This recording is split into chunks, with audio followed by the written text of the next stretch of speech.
everybody. So, I wanted to speak more about communication, specifically how to communicate a desire you have.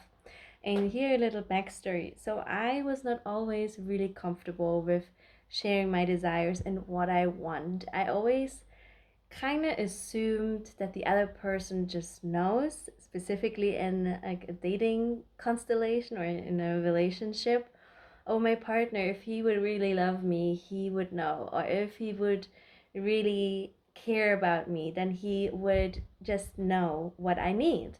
And luckily, I got shaken up and woke up through the work with my dating coaches who really were very strongly about how important it is to communicate your needs. And obviously, it is true that we can't look into some other people in other people's minds. We don't actually know what they want, and we could be so far off from the truth.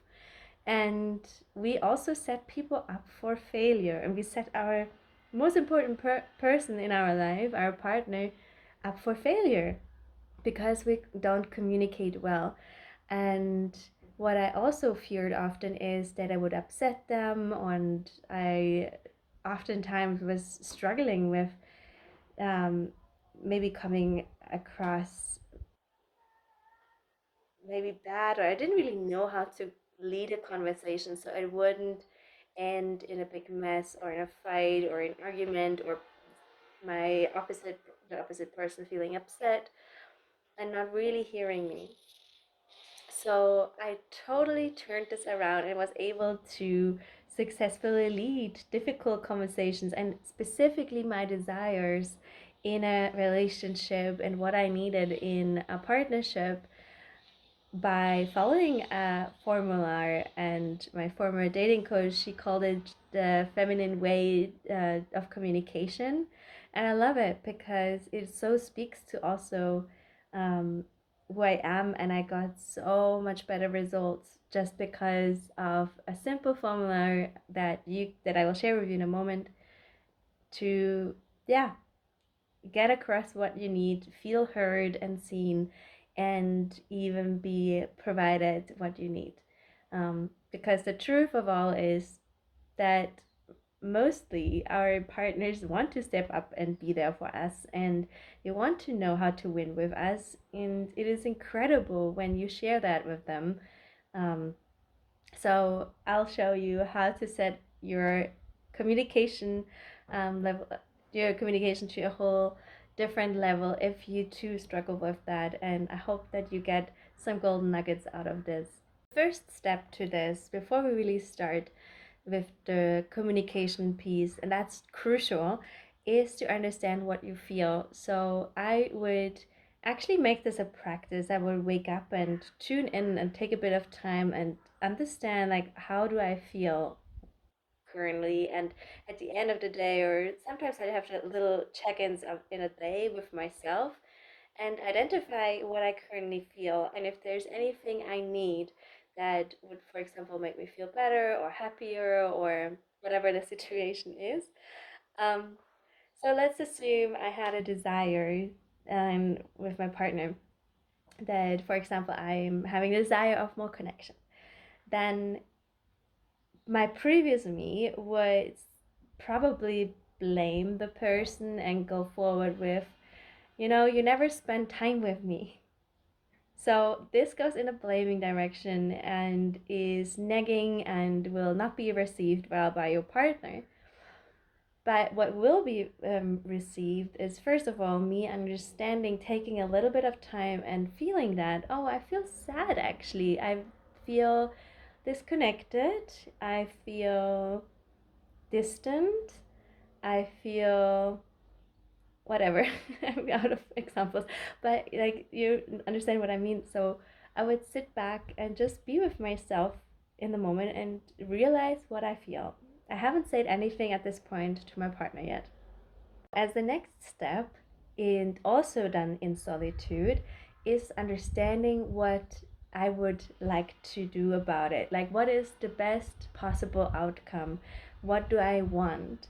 And in the example of not feeling connected with my partner, but I do feel the desire of deep connection. So, for example, I would then for myself get clearer and take some time on the question, what would make me feel connected? So, for example, like playing a puzzle in the end of the day and having some wine together and shared conversations, for example. So, because activity with my partner, in my mind, always leads to connection between us. So, I would then get clear on what it is. And as you see, it's very specific. A puzzle, wine, you and me together in the evening and have deep connections. These are very specific things, and feel free to go even more specific and think about what other things would make you feel connected. Can look very different from person to person, to situation, in what it currently is that you need. So get clear on that and be super specific. The more specific you are, the better he or she can successfully meet your needs and win with you. Really, you want to give them the blueprint, step by step, how to win with you and what you want in that situation. I'm no longer a believer of guessing games or anything like that. Next up is asking for the conversation. So instead of just starting the conversation, you want to give your partner the time to respond with, now is a good time to talk, or now is not a good time to talk, maybe later. You just always want to make sure that when you share a desire or when you share something that's really important to you, that the person has the time to properly receive it and to listen to you fully. So it's always worth it to wait for them to come to you when they have time. Totally ask the question like, hey, I have a desire on my mind that I would love to share with you. It's important to me. When is a good time to talk? And then you either talk right away or whenever the other person is free. This app, it is really about sharing from your heart. And that really means that you're now as you're clear with your desire, like what your wanted outcome is, and you're really clear on what you're feeling, you can now bring this to them. And you're starting this by setting the container. So before you share, what you do is to set the expectations of what that conversation you would like to look like. So for example, you could share, see, I would really love to share this with you, and I would love you to listen to what I have to say, and you don't need to respond to any of it right away. You can take your time and think about it. So you are telling them basically that you would love for them to listen, and that they can respond but don't have to respond right away. And I think that is really freeing. Like, that's really allowing the other person to relax into just listening to you and not feeling pressured to have a solution or to respond right away. It is oftentimes a good thing to do, to think about things. Now you go ahead and share the situation, how it is. So, for example, you could say, I noticed that you've been working quite a lot, and the truth is that I feel disconnected and I miss you, and I feel sad because I feel a little bit distant, and I would really love to connect. And then you tell them how that would impact you. So you share with them the situation, you share with them how you feel about it and what you want. So now you can share with them, I would really feel connected if we would sit down this evening and had some wine, maybe some pizza, and put some music on and play a puzzle together. And that would make me feel so excited and so loved and so connected with you. Would you be up for it? Would that be something you can provide and want to do with me?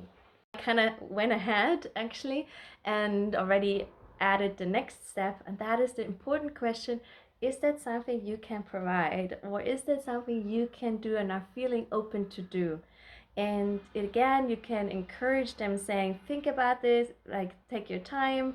Maybe you want to see, like, check your calendar first, or yeah, take your time before committing to an answer. And then you will often receive from them. And it's so beautiful in men, I think, to see. Oftentimes you will see them, like, if that's something they can and want to provide, you see them like moving forward with their shoulders up, and it's so beautiful how they suddenly open up and want to be there for you, because initially that's empowering their masculinity to step up for you and to meet your needs. And you do this in such beautiful way because you have shared how you feel, and you lead with your feeling rather than with lack and nagging and what's not working, in a way, you know what I mean? So to that, men respond, and people in general respond much better than the nagging.